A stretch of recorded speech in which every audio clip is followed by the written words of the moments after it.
अभ्यर्थियों को इंतजार है 15 गुना वरीयता सूची का, कब तक इनका ये इंतजार पूरा होगा? तो ये सभी जो आवेदन हैं हमको मिल चुके हैं, कैलकुलेशंस हम कर रहे हैं, लेकिन जब तक ये जो बच्चों ने विड्रॉ किया है और कुछ जो अभी विड्रॉ नहीं करना चाहते हैं, जब तक ये नंबर क्लियर नहीं हो तो जो हमारी 15 गुना की कैलकुलेशन होगी वो करेक्ट नहीं होगी, एक्यूरेट नहीं होगी। हम बैकग्राउंड में कर रहे हैं, लेकिन उसकी करेक्ट स्थिति तब पता लगेगी जब हमको पता पड़ जाएगा कि अभी कोई भी अभ्यर्थी इसमें विड्रॉ नहीं करने वाला है या कोई भी अभ्यर्थी जुड़ने वाला नहीं है। उसके बाद हम करेक्ट कैलकुलेशन कर पाएंगे। ये तो पहला मुद्दा। और दूसरा उसके बाद ये है कि चूंकि ये एक declaration of short listed candidates होता है और चूंकि अभी चुनाव आचार संहिता लगी हुई है, तो उसके मद्देनज़र हम ये डिक्लेयर नहीं कर सकते शॉर्ट लिस्ट को। हमने इसके लिए चुनाव आयोग से परमिशन मांगी है थ्रू स्टेट गवर्नमेंट। यदि परमिशन आ जाती है तो हम बहुत शीघ्र ये 15 गुना का रिजल्ट जारी कर सकते हैं, और मान लो नहीं आई तो यकीनन हम 10 या 12 जून तक ये सब 15 गुना का रिजल्ट डिक्लेयर कर देंगे। कुछ भर्तियों के परिणाम रुके हुए हैं, आपने सरकार। हेलो फ्रेंड्स, जैसे कि आपने अभी अध्यक्ष साहब का जो इंटरव्यू सुना, उसमें आपने देखा होगा कि अध्यक्ष साहब ने बताया कि एलडीसी का जो 15 गुना का रिजल्ट है वो कब तक जारी हो सकता है। तो इस इंटरव्यू के अनुसार उन्होंने बताया कि जो अगर परमिशन मिल जाती है तो ये रिजल्ट है जो 14 मई के बाद में 2 या 3 दिन में जारी हो सकता है। अगर चुनाव आयोग से परमिशन नहीं मिलती है तो ये रिजल्ट है वो 12 जून के बाद कभी भी रिजल्ट जारी हो सकता है। ठीक है, इस इंटरव्यू में उन्होंने 2 बात कही है। इससे ये तय है कि जो एग्ज़ाम है वो 11 अगस्त को ही होना लगभग तय है, क्योंकि इनका जो इंटेंशन है वो एग्ज़ाम करवाने को लेकर काफ़ी पॉजिटिव दिख रहा है। जैसा कि जूनियर अकाउंटेंट में भी इन्होंने बोला था कि एग्ज़ाम है वो 11 फरवरी को ही होगी, और हुआ भी वही, एग्ज़ाम 11 फरवरी को ही हुई थी। तो इसमें एलडीसी एग्ज़ाम में ऐसा ना सोचें कि एग्ज़ाम है वो 11 अगस्त को नहीं होगी। ये जो बोर्ड है, अध्यक्ष है, इनका जो इरादा है वो बिल्कुल पक्का है। ये एग्ज़ाम को 11 अगस्त को ही कंडक्ट करवाएँगे। अब हम बात करते हैं कि जो एलडीसी की जो सीईटी की कट ऑफ है वो क्या हो सकती है।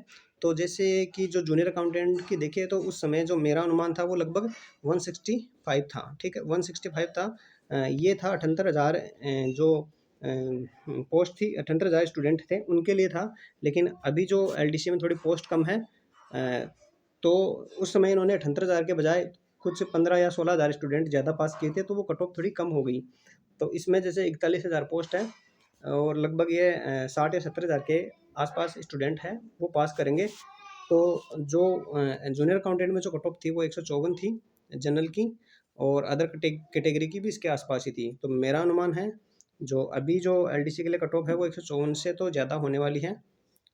तो ये जिस भी स्टूडेंट के अभी वर्तमान में 160 प्लस स्कोर हो रहा है, उसको एलडीसी की प्रिपरेशन करनी चाहिए, और उम्मीद पूरी है 100% उसका जो 15 गुना लिस्ट है उसमें नंबर आ सकता है। पूरी उम्मीद है, और ऐसा मौका दोबारा नहीं आएगा, क्योंकि जो काफ़ी टैलेंटेड और मेहनती बच्चे हैं जिन्होंने काफ़ी मेहनत करी है, वो ज़्यादातर बच्चे जूनियर अकाउंटेंट में सेलेक्ट हो जाएंगे।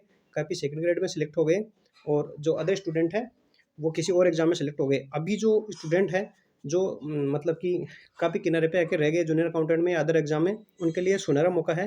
क्योंकि जो स्टूडेंट जो 5,000 6,000 स्टूडेंट जूनियर अकाउंटेंट में अटके पड़े हैं, तो वो पढ़ाई नहीं कर पा रहे। इसी को अवसर मान के आप अगर अभी से पढ़ाई करोगे तो आपका एलडीसी में सिलेक्शन होने की संभावना बहुत ज़्यादा बढ़ जाती है।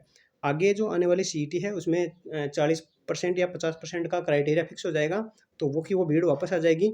इस बार ये ऐसी अपॉर्चुनिटी कई सालों से आई है और दोबारा ये नहीं आएगी, क्योंकि इसमें जो टॉप के स्टूडेंट हैं बार बार वही एग्ज़ाम देंगे जो अब बार बार वो सेलेक्ट हो रहे हैं, और जैसे जैसे एग्ज़ाम लगती जाएगी वो फिल्टर होते जाएंगे। जैसे जूनियर अकाउंटेंट में 5,000 स्टूडेंट फिल्टर हो गए, कुछ संगणक में लग जाएंगे, कुछ सेकंड ग्रेड में लग जाएंगे। तो अब जो स्टूडेंट बचे हैं उनके लिए गोल्डन चांस है। मेरे अकॉर्डिंग ऐसा अवसर दोबारा नहीं आएगा। तो जो स्टूडेंट अभी 3 महीने बचे हैं, 3 महीने में आराम से आप जो एलडीसी है इसके प्रिपरेशन आराम से कर सकते हो। काफ़ी लंबा चौड़ा सिलेबस तो नहीं है इसका जूनियर अकाउंटेंट के जैसे, लेकिन फिर भी आप 3 महीने में बढ़िया तरीके से इसकी प्रिपरेशन कर सकते हो। पिछली बार इसकी जो कट ऑफ थी वो जनरल की टाइपिंग के लिए 115 कट ऑफ थी। अब की बार आपका टारगेट लगभग 100, अगर आप सचिवालय की आप प्रिपरेशन कर रहे हो तो 150 आपका टारगेट होना चाहिए। और अगर केवल आप जॉब चाहिए, एलडीसी चाहिए, तो आपका 130 टारगेट तो आपका होना ही होना चाहिए। और साथ-साथ आपको अभी से डेली 1 घंटा या 2 घंटा आपको टाइपिंग जारी रखनी है। याद रखो कि अगर आप ऐसे सोचोगे कि मैं रिज़ल्ट के बाद में टाइपिंग कर लूँगा, तो ऐसा संभव नहीं है। रिज़ल्ट के बाद में कोई भरोसा नहीं कितना आपको टाइपिंग का वक़्त मिलेगा, तो समय अभी है। आप 8 घंटे पढ़ सकते हो और 2 घंटे टाइपिंग कर सकते हो, इनफ है। पिछली बार मैंने ये देखा था, मेरा स्कोर था 115 से 2 नंबर ही ज़्यादा था। एक मेरा फ्रेंड और था जिसका स्कोर था 117 118, लेकिन उसने टाइपिंग में 198 सॉरी उसने टाइपिंग में 100 में से 98 स्कोर पास किया था और वो फाइनल सिलेक्शन लेके गया था। तो अभी से उसका कारण था वो उस समय कंटिन्यू टाइपिंग करता था डेली पढ़ाई के साथ-साथ, और मैंने रिज़ल्ट के बाद में टाइपिंग शुरू करी थी, इसी के कारण मैं पिछड़ गया था।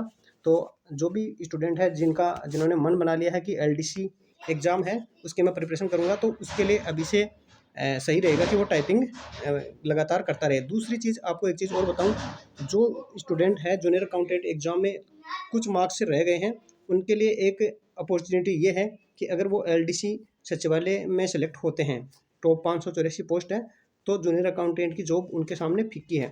क्योंकि मैंने बहुत सारे, जैसे मेरे साथ वाले स्टूडेंट 2018 में जो लगे हैं सचिवालय में, उनका प्रमोशन अब 4200 ग्रेड पे होने वाला है। लगभग 4 से 5 साल हो गई। 5 साल के अंदर प्रोबेशन खत्म होते ही उनका 2800 ग्रेड पे हो गया था, और 2800 के बाद में अब सीधा 4200 होता है। एलडीसी में ये एक प्रॉफिट है कि 2800 के बाद में सीधा 4200 ग्रेड पे प्रमोशन होता है। तो अभी जो स्टूडेंट है उनका 5 साल के अंदर 4200 ग्रेड पे सिलेक्शन प्रमोशन हो जाएगा। दूसरी चीज़, उनको अदर भत्ते वगैरह भी खूब मिलते हैं। और रेपो की बात करें तो एक मंत्री के आसपास वो रहते हैं, बड़े-बड़े अधिकारियों के आसपास रहते हैं। तो जो स्टूडेंट जूनियर अकाउंटेंट में काफ़ी माइनर मार्क्स से रह गए हैं, उनके लिए भी ये गोल्डन चांस है कि वो सचिवालय की पोस्ट लेके इसको इस जो पछतावा है इसको आप भुना सकते हो। ये काफ़ी अच्छा मौका है।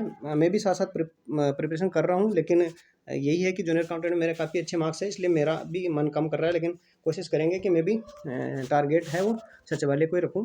देखते हैं आगे होता क्या है। अभी मेरी राय यही है कि जो भी स्टूडेंट एलडीसी की प्रिपरेशन करना चाहता है, उसको इससे अच्छा मौका दोबारा नहीं मिलेगा, इससे कम कॉम्पिटिशन उसको कभी नहीं मिलेगा। ठीक है? वीडियो अगर अच्छा लगे तो लाइक ज़रूर कीजिए, और बिना समय गँवाए प्रिपरेशन कंटिन्यू कीजिए। धन्यवाद।